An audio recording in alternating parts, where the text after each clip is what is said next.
I have a lazy sister who, believe it or not, made me jeopardize my career by putting my neck on the line to secure her a job. Loyalty to family can sometimes be the greatest burden, and I speak from personal experience. Let me introduce you to my sister, Stella, who is a year younger than me.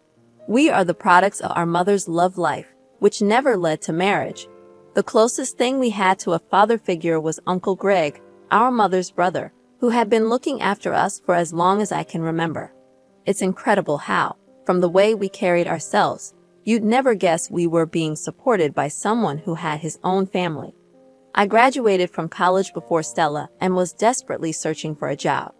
Knowing Uncle Greg's influence, I approached him for help. After expressing my gratitude for everything he'd done for us, I opened up about my job search. We discussed it for a while, during which I could sense that he was assessing whether my college education had been a waste or not. Fortunately, he seemed satisfied with my qualifications and promised to help me secure a job. Uncle Greg was a man of his word, so I was overjoyed. 3 days later, he called and asked me to bring all my documents to a company. To my amazement, he had secured me a position as the head of human resources. This was beyond my expectations. I had zero experience and was fresh out of college. Nonetheless, I was determined to prove myself, not wanting to let my uncle down. A year later, Stella also graduated from college and embarked on her job hunt, which proved unsuccessful. I suggested that she visit Uncle Greg for assistance, and I planned to accompany her. However, my concern was that Uncle Greg, who had high standards, would be disappointed upon meeting my sister, a law graduate. I too was disappointed, but I knew I had to let Uncle Greg assess Stella for himself. We arrived at Uncle Greg's place, and he engaged my sister in a conversation. I remained mostly silent, and even I could tell that she appeared unrefined. Uncle Greg didn't say anything about my sister, but the disappointment in his eyes was evident. After some time, he promised to help her in her job search. 2 weeks passed, and Stella hadn't received a favorable response from Uncle Greg. She reached out to him, but he would merely say he was working on it. One evening, our mother and sister approached me for a discussion after I returned from work. Exhausted, I asked to have the conversation the following morning before I headed to work.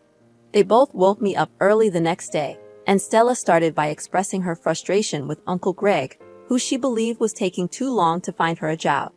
I defended him, emphasizing how good he'd been to us and that she needed to be patient. Stella, however, insinuated that Uncle Greg was now playing favorites between us, citing how quickly he had found me a job, while she had waited for weeks. Our mother chimed in, suggesting a solution for Stella's joblessness. I was initially happy for my sister until I heard the proposed solution. Our mother suggested that I use my influence as the head of human resources in my company to hire Stella as a sales agent with a high salary. I was shocked and turned to Stella to see if it was a joke. Our mother further argued that it was only natural for someone in my position to do so. She claimed that since I was the head of my department, nobody would question the hire. I hesitated to say no immediately and asked Stella if she had any experience as a sales agent.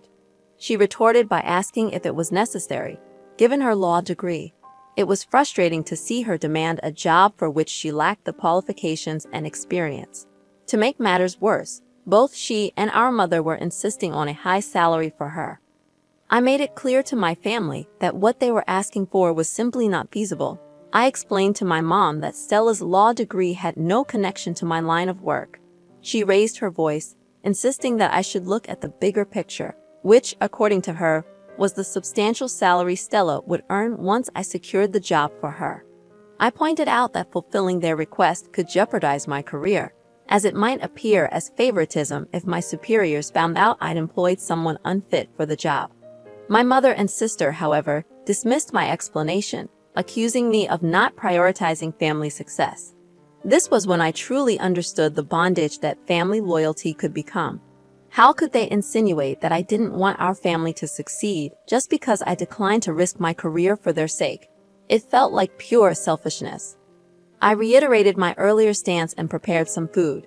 The rest of the day passed in silence, but the discussion continued to weigh on my mind. There was no way I could accede to their demands. I hadn't even been on the job for 2 years, and it wasn't time to act like I owned the place. My mom and sister started giving me the cold shoulder, essentially trying to guilt-trip me. I felt miserable in my own home, so I began intentionally coming home late to spend less time there. However, that tactic didn't improve the situation. I finally decided to seek advice from someone I knew would offer an unbiased perspective, Uncle Greg. One day, I stopped by Uncle Greg's place on my way home from work and shared everything that had been happening at home, except for the part where Stella accused him of playing favorites. Uncle Greg listened and assured me that getting a job for my sister was not a difficult task for him. He mentioned that he'd been stalling the process because he had doubts about her capabilities for the job, even in her field. He pointed out certain observations he'd made during their discussions, which I agreed with. Uncle Greg explained that if he recommended my sister for a job, it would put his own reputation at risk with his friends who were her potential employers. He made it clear that she didn't meet their expectations and could damage his standing. He also revealed that the talk of not wanting family success was an emotional ploy to manipulate and guilt-trip me into doing their bidding. He urged me not to sacrifice my budding career for my selfish sibling and suggested that I consider moving out of the house and renting my own apartment if the pressure became too much. Uncle Greg's words deeply resonated with me, and he was right. I needed to let my mother and sister understand that I was an independent person who couldn't be swayed in any direction they wished. But despite this realization, I couldn't bring myself to do it. I decided to make a one-time compromise for Stella's sake. One morning, I approached Stella and asked her to come to the office later that day to pick up her appointment letter. The relief in her demeanor was palpable, and my mother smiled, assuring me that I was making the right decision, even though I knew she was wrong. I was unknowingly setting myself up for a major disaster. Stella came to the office, received her appointment letter, and commenced work. However, the real issue was her lack of productivity, which was evident. The problem was that her role was not in her field of expertise. 2 months later, most of the staff began complaining about Stella's performance. I had to address the issue with my sister before it escalated further. I pointed out that she was not contributing to the company, yet she was overpaid compared to some hardworking, productive colleagues. I explained that, under normal circumstances, firing her would be the best option for the company, but I was using my influence to delay such a decision. Stella defended herself, claiming she was still new to the job and needed time to learn the ropes. While her reasoning was understandable, the real problem was her lack of effort and enthusiasm. She seemed to be lethargic, simply waiting for payday. Just as I was about to dismiss her, she dropped the bombshell. Stella said she was considering taking a 1-month paid leave to attend to her health, despite no apparent health issues. I knew this was just an excuse. Here was someone on the verge of facing multiple complaints, and all she seemed interested in was stirring up trouble. I sternly warned Stella against entertaining the idea of a leave and threatened to fire her if she attempted it. I didn't let the matter rest. When I got home, I brought it to our mother's attention. I reminded her of her assurance to help Stella secure a job. And now, barely 2 months into her employment, Stella was requesting 2 months of paid leave.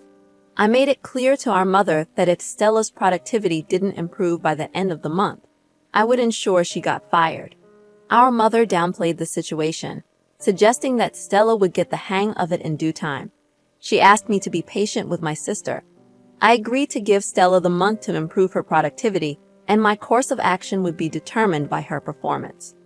I patiently waited for my sister to step up and be more productive, but it was a regrettable situation for both of us.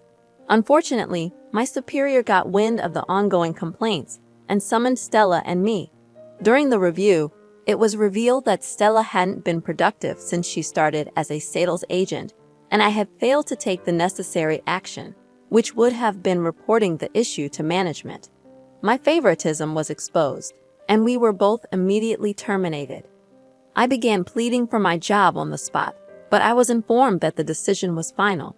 Stella, on the other hand, rather than showing humility, stated that the job was beneath her, considering her educational qualifications, and walked out of the office while I remained on my knees begging to retain my job.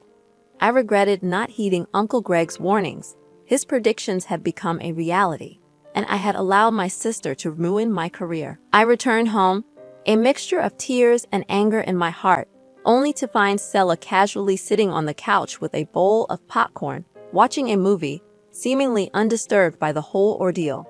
I immediately confronted Stella, and we started exchanging heated words. Our mother rushed to the scene, trying to calm the situation. At this point, Stella hadn't shared what had happened, and my anger was directed towards our mother. I began shouting at her, holding her responsible for emotionally blackmailing me into bringing Stella to my workplace. When she learned what had transpired, our mother raised her voice in return and demanded that I never speak to her in such a manner. I regretted that I had been disrespectful, but was unable to control my emotions at that moment. Feeling overwhelmed and wanting to avoid doing something regrettable, I ran out of the house. I didn't know where I was headed, but I knew I needed to be far away from them before my anger got the best of me. I stayed in a hotel for 3 days, crying and not hearing from my mother or sister. After a while, I decided to visit Uncle Greg. He was surprised to see me, especially on a weekday when I should have been at work. He asked about the issue, and I couldn't hold back my tears. It took some time for him to console me, and then I began telling him how I regretted not heeding his earlier warnings. What I didn't mention was that I'd been avoiding his house and calls ever since I helped Stella get the job, because I knew it would disappoint him, and I was right. Uncle Greg was initially upset with me for not listening, but his anger quickly turned to empathy as he understood the pressure of family expectations. He didn't want to discuss the matter further. He simply asked me to get into his car, and we drove back to our house. When Uncle Greg arrived at the house, he was furious. It was the first time either Stella or I had seen him like this. My mother, however, had grown up with her brother and wasn't surprised by his anger. She refused to take responsibility for my job loss and defended herself by stating that all she did was ask me to help my sister secure a job.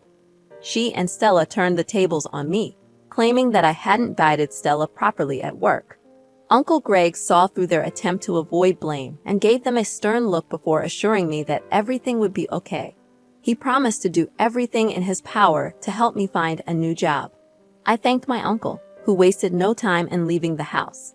My mother, upon seeing her brother's departure, turned to me and called me a disgrace.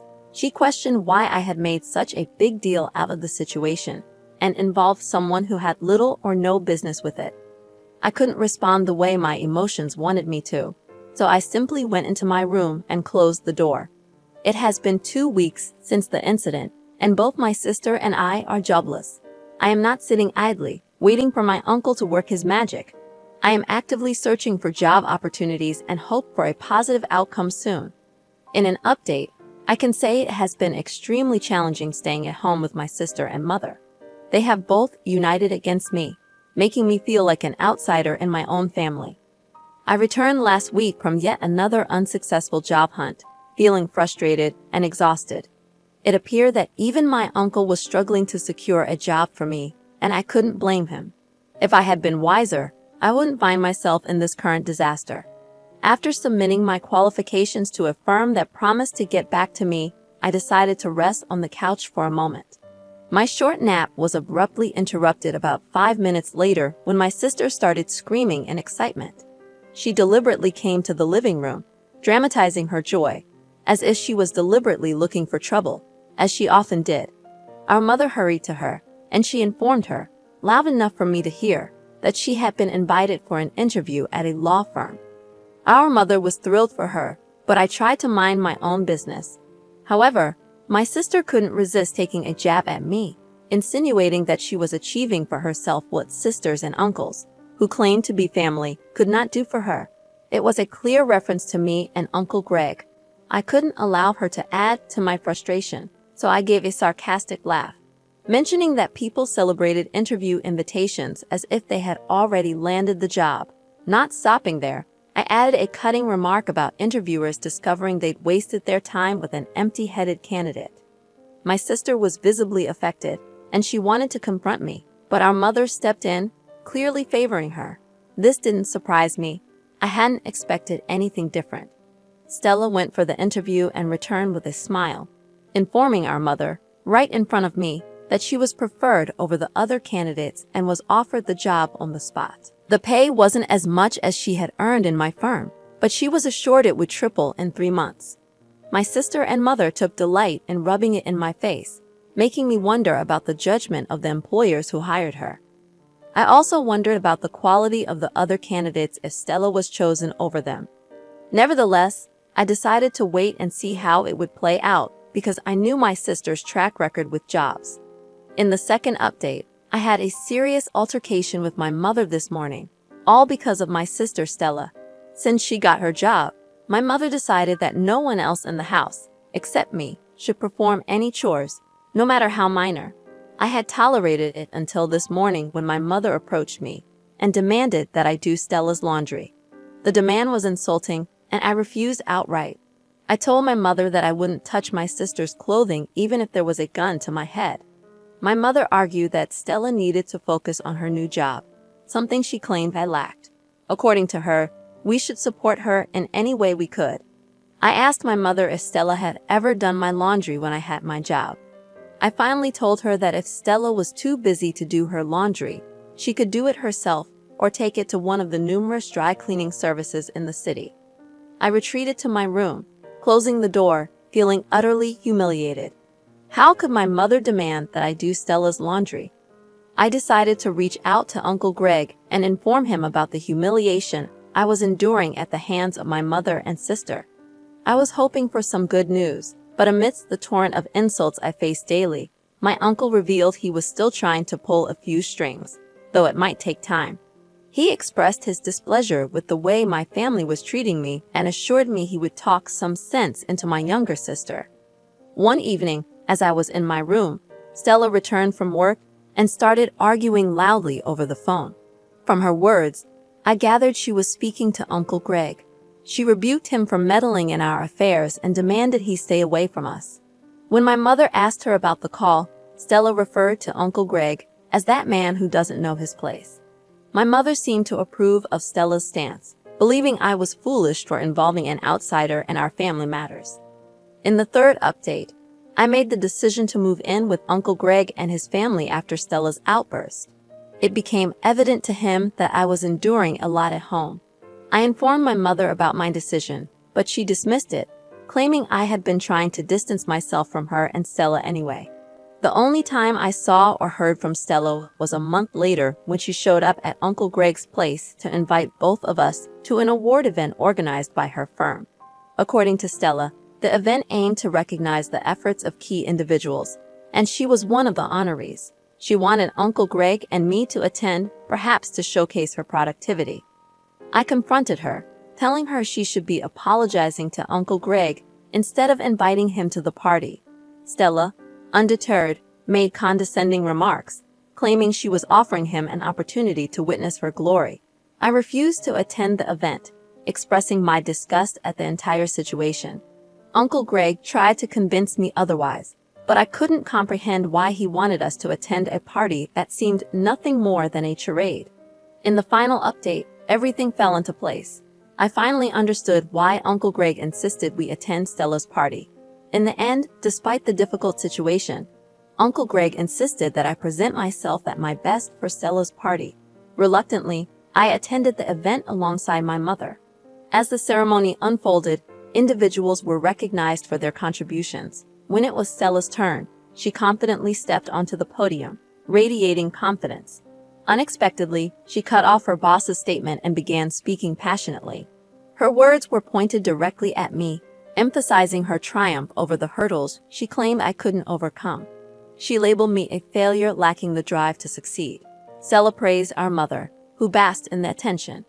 However, to my astonishment, Stella's boss invited Uncle Greg to the stage. Surprised, Stella watched as Uncle Greg debunked her claims. He revealed the truth about how I lost my job due to Stella's actions and our mother's selfishness. Uncle Greg disclosed that he orchestrated this scheme to expose Stella's lack of productivity. Stella was publicly fired on stage, drowning in shame.